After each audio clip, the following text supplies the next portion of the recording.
Bismillahi walhamdulillah wassalatu wassalam ala asyrafil anbiya'i wal mursalin Sayyidina Muhammadin wa ala alihi wa sahbihi wa man tabi'ahum bi ihsanin ila yaumiddin wa ba'd. Assalamualaikum warahmatullahi wabarakatuh. Ang papuri ay tayong kay Allah subhanahu wa ta'ala lamang na tanging Panginoon at Diyos ng sanlibutan. Naway ang habag at papapala ng Allah subhanahu wa ta'ala ay mapasa ating mahal na propeta na si Muhammad sallallahu alaihi wasallam. Ganun din sa kanyang mga kasamahan at sa kanyang mga pamilya at sa lahat ng mga taong tumahak ng kanyang landas hanggang sa huling araw. Mga kapatid na mag-aaral, sa pagpapatuloy ng ating pag-aaral ng pagbabasa ilan sa mga chapter mula sa Banal na Quran, alhamdulillah tayo po ngayon ay nasa Aralin 4 na kung saan ating tatalakayin ang tamang pagbabasa ng Surah Quraysh. So sa nakagawian natin, babasahin natin tapos kukunin natin yung transliteration, ganun din yung maikling kahulugan o pagpapaliwanag ng mga meaning ng mga verse mula sa chapter na ito mula sa Banal na Quran. So inshallah magsisimula po tayo sa pagbabasa. Surah Quraysh. A'udhu billahi minash shaitanir rajim. Bismillahirrahmanirrahim. Li'ilafi Quraysh. Li'ilafi Quraysh. Li'ilafi Quraysh.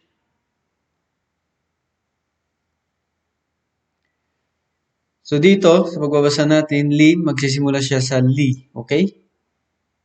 Li'ila. Doon sa ila, mayroon po siyang mad doon. Okay, ganun din sa lam, mayroon din siyang mad. Kaya ang basa ay li'ila fi Quraysh, fi Quraysh. Okay? So dito, Quraysh.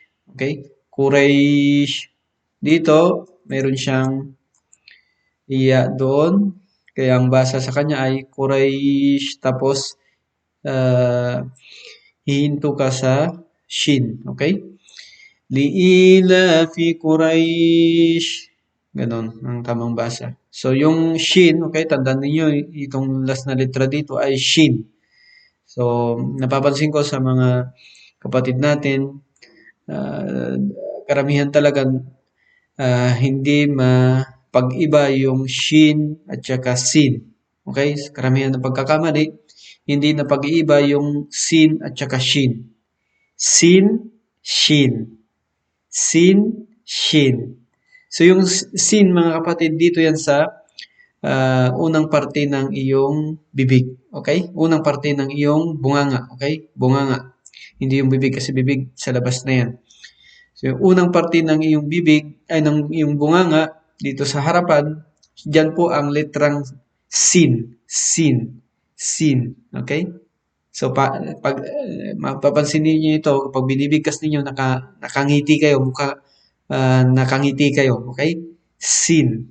Okay? Sin. Yan po ang letrang sin. Samantalang yung shin, mga mag-aral, yung shin ay dun po yan sa gitna ng iyong dila na para bagang dinidikit mo ito sa taas. Okay? Sa taas ng iyong ngala-ngala. Sa gitna rin siya. Shin. Tapos, pinapalabas mo yung hangin. Okay? So, dyan po nanggagaling ang shin. So, sin at saka shin. So, dapat mo pag-iba ninyo yan, mga kapatid. Li'ila fi Quraysh. Okay? Yan po yung number 1.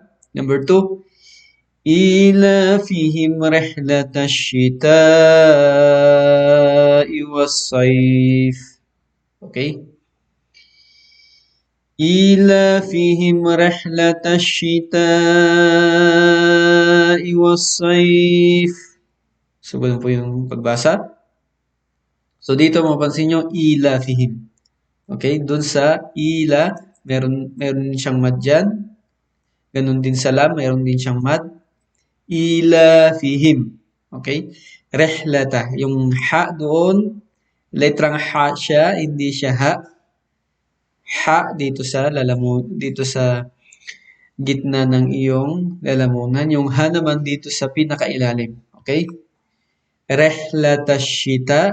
So, dito na naman yung shin. Okay? Lagi yung tandaan yan. Shin yan, hindi po sin. Okay? Shita. Dito po siya shita. Diyan po ay hinabaan natin dyan ng apat na harakat. Okay? Apat na pagpapahaba. Ibig sabihin, apat na beses na para mo siyang babasahin. Okay? Rehlata shita'i was-sayf. Ganon. Iwas-sayf. Yan. Ila fihim rehlata shita'i was-sayf. Yan. Ganyan po yung pagbasa. So, yun po, yung sayf ay litrang sod siya, hindi po sa sin. Okay? Kaya dapat mabasa ninyo siya ng bilog ang iyong bibig. Iwas-sayf. Okay? Number 3, okay? فَلْيَعْبُدُوا رَبَّ هَذَا الْبَيْتِ. Yan. فَلْيَعْبُدُوا رَبَّ هَذَا الْبَيْتِ. Yan. O, فَلْيَعْبُدُوا, dun sa do ay meron po siyang haba doon, okay? Dalawang beses na babasahin siya. فَلْيَعْبُدُوا, ganun. Rabba hadal. Hada, dito po, yung sa ha, mayroon siyang mad dyan. Ganon din sa dal, mayroon din siyang mad dyan. Okay? Kaya ang basa ay, فَلْيَعْبُدُوا رَبَّ هَذَا الْبَيْتِ. Ganon po. Okay? Panghuli. الَّذِي أَطْعَمَهُمْ مِنْ جُوعٍ وَآمَنَهُمْ مِنْ خَوْفٍ.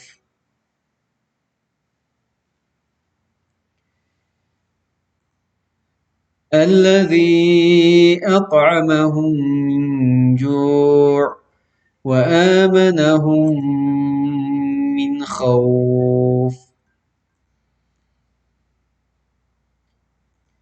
So dito mga kapatid, sa alladhi ay meron siyang mad dyan. Okay? Alladhi, ganyan. At'amahum, yung unang dito, yung una dito, alif siya. Okay? At'ama. Tapos yung pangalawa, ain. Okay? Pangalawa, ain. So, at'amahum. Okay? Tapos dun sa hum ay titigil kayo doon ng 2 segundo. At'amahum min, tapos sa min ay doon din titigil din kayo ng 2 segundo. Min ju'. Ganun. Okay? Min ju'. So, dito sa pagbabasa ng nun dito, babasahin mo yung nun tapos yung hangin ilalabas mo sa ilong mo para mabasa mo yung tamang pagbasa dyan sa min. Okay? Alladhi at'amahum min ju'. Ganun. Wa amanahum min khawf. Dun sa amana, dito meron siyang mad. Yung amana, yung alif dito, may mad siya. Wa amanahum min khawf.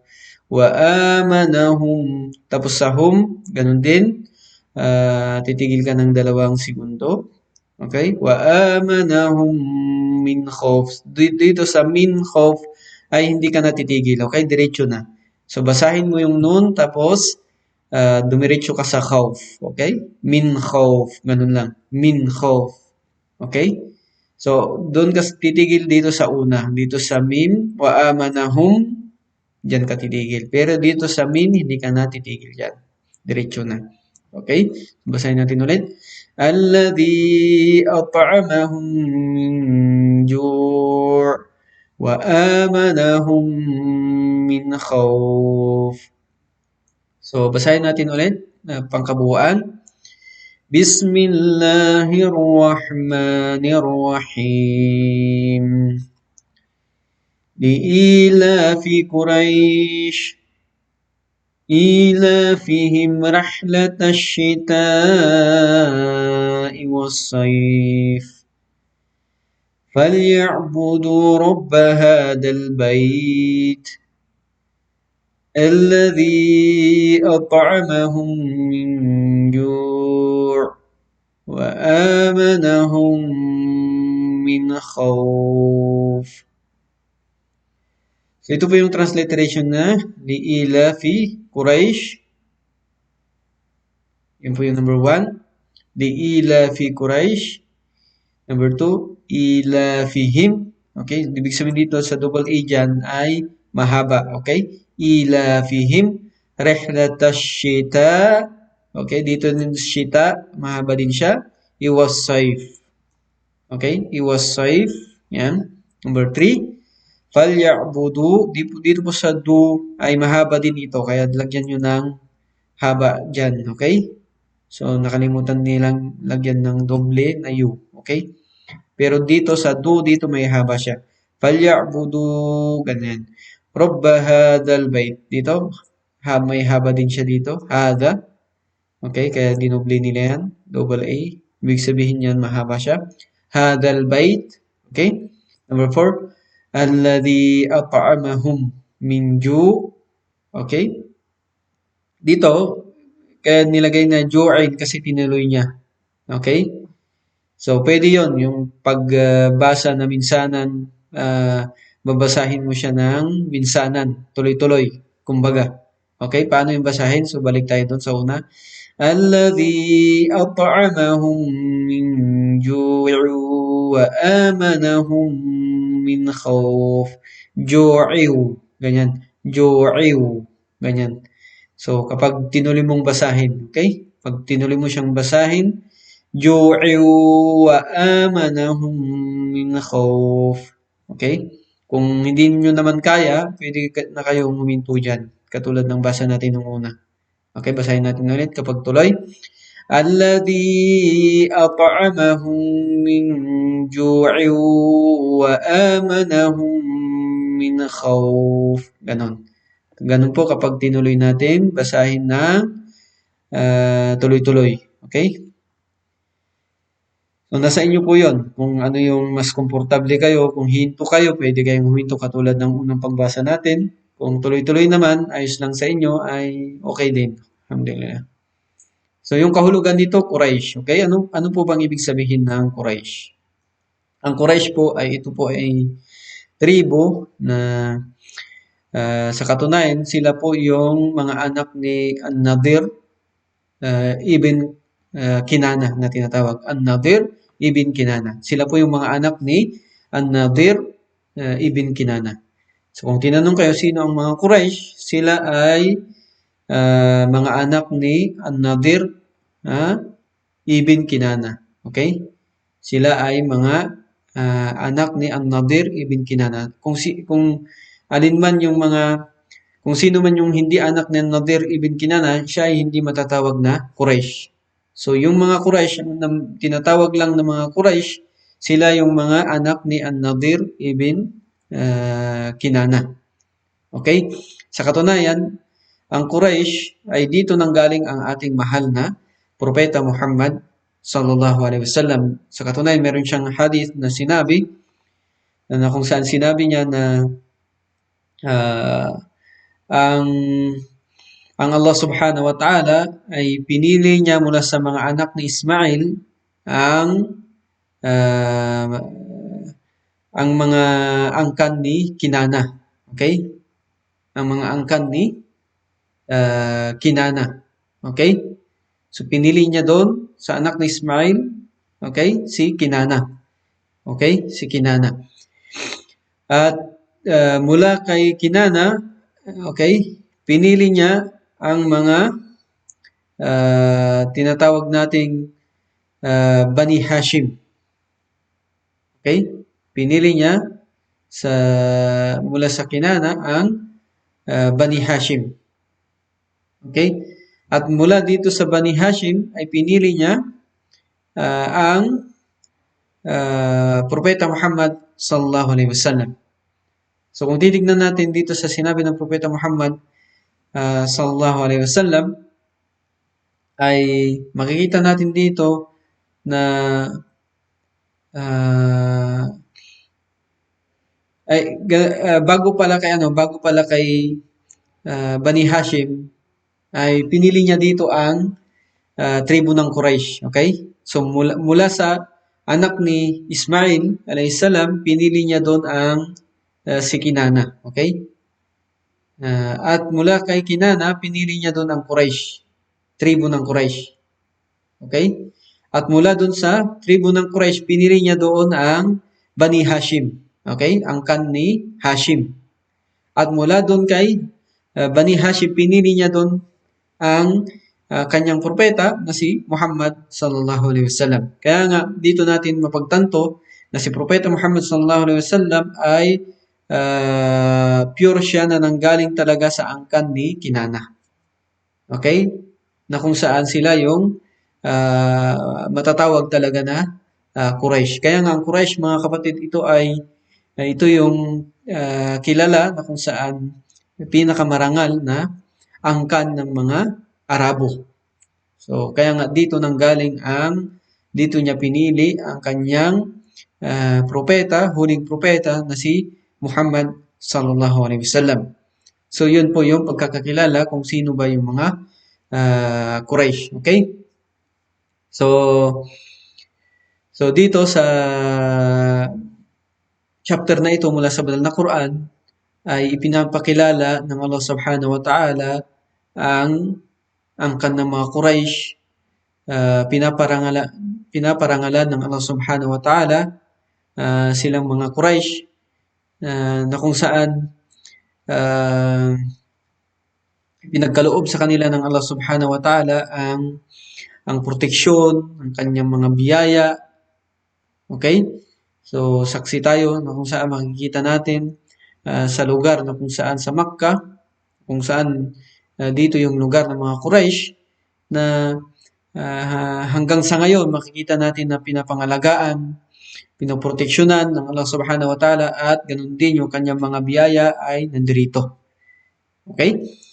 So, ito ay pagbibigay na parangal kay Allah subhanahu wa ta'ala. Makikita nyo, itong chapter na ito, pinangalanan niya mismo Quraysh.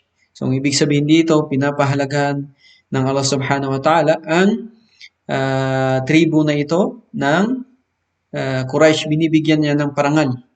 So, makikita natin halimbawa sa mga pangalan ng mga chapter, si Maryam, okay? Okay, na ina ng Propeta Muhammad sallallahu alaihi wasallam, mayroong chapter na tinatawag na Maryam, di ba? So ito ay pagbibigay ng parangal ng Allah subhanahu wa ta'ala. Pagdakila niya sa mga taong ito, pagpaparangal niya sa mga taong ito. Okay? So makikita natin dito ang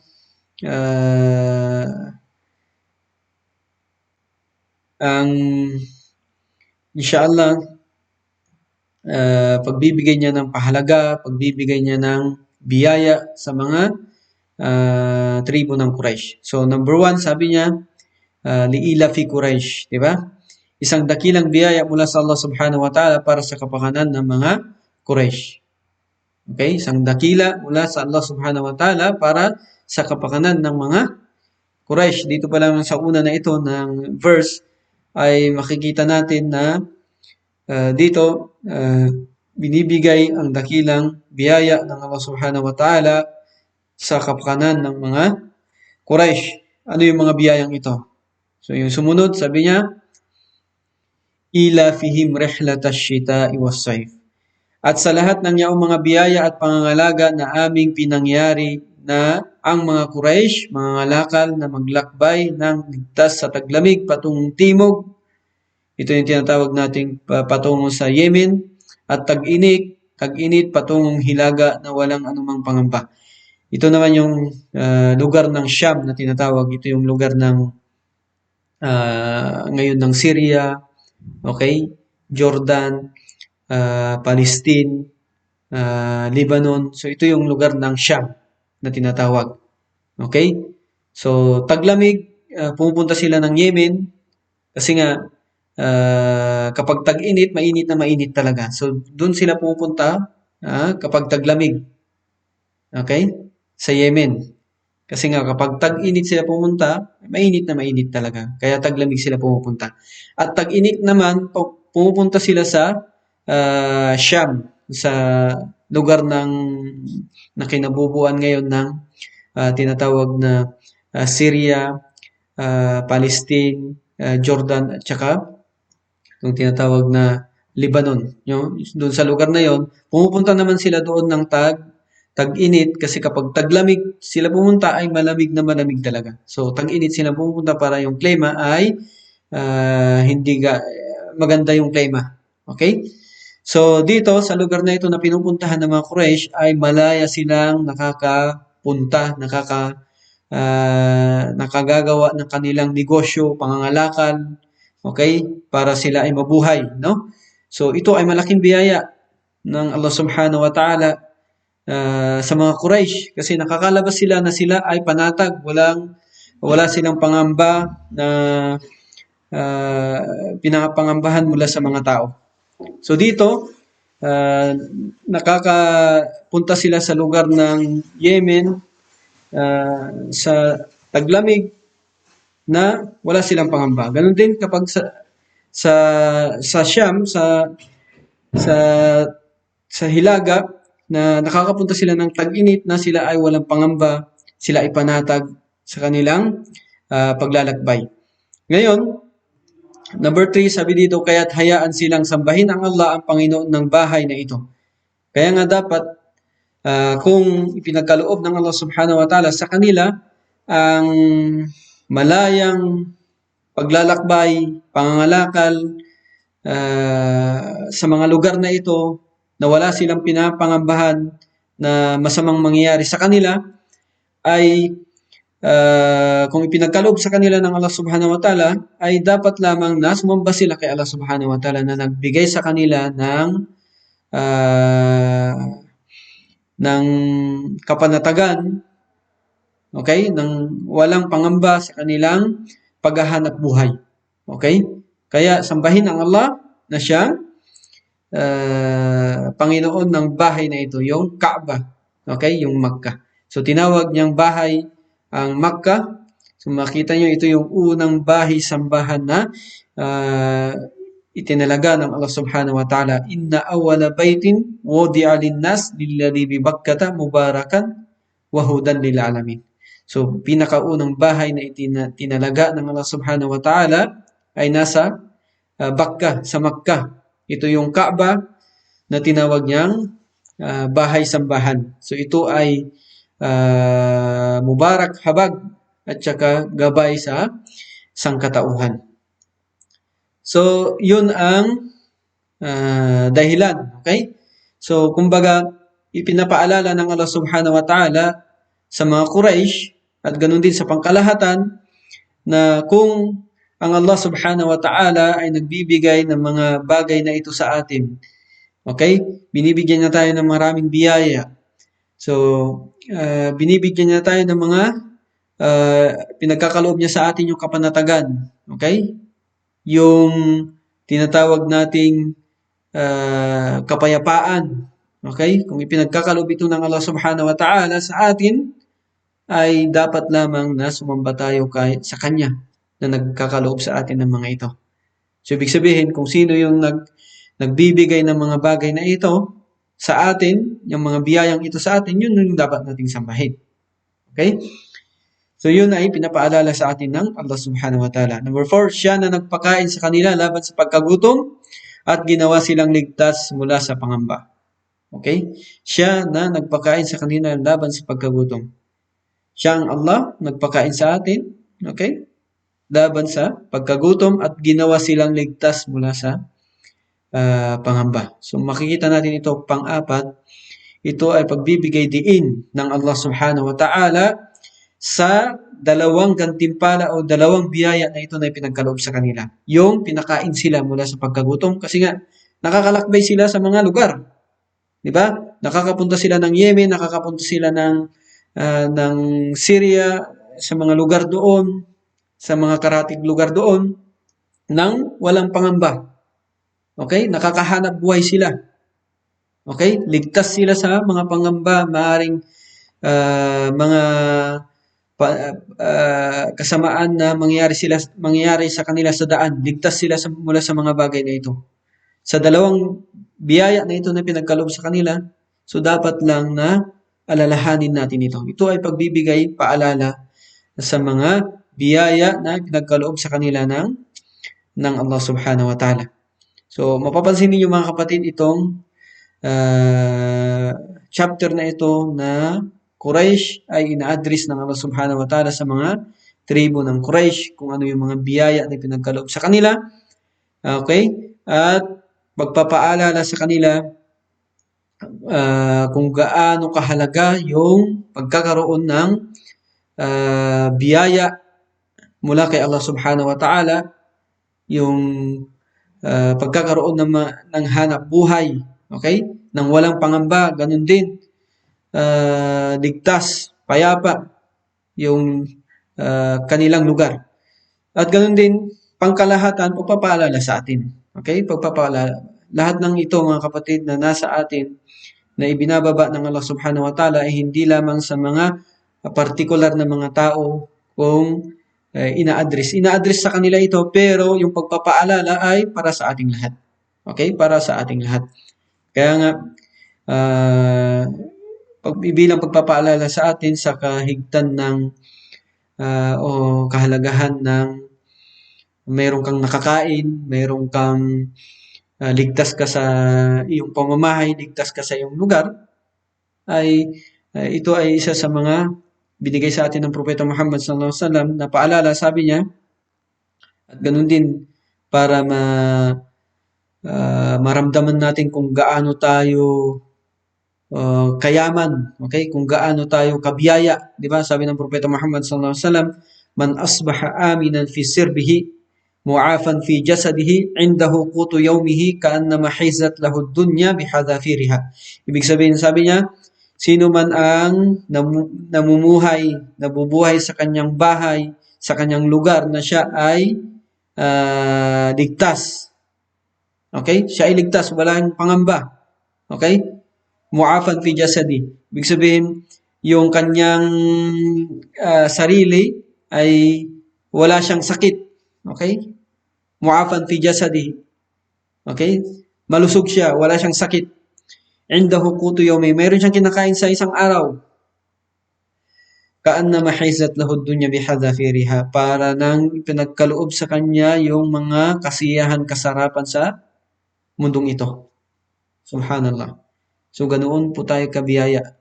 Meron kang nakakain sa isang araw, ikaw ay panatag, okay? Payapa ka sa iyong lugar, okay? So, sapat na yun na maramdaman natin kung gaano tayo kabiyaya. Diba? Kay Allah subhanahu wa ta'ala. So, ito ay pagpapaalala sa ating mga kapatid, sa lahat sa atin, naway itong chapter na ito ay nakapagbigay sa atin ng magandang payo ukol sa ating kalagayan, na tayo ay walang pangamba, malusog sa pangatawon, nakakakain tayo. Alhamdulillah, ito ay malaking biyaya na mula sa Allah subhanahu wa ta'ala. So hanggang dito na lang mga kapatid, wa akhiru da'wana anil hamdulillahi rabbil alamin. Assalamu alaikum warahmatullahi wabarakatuh.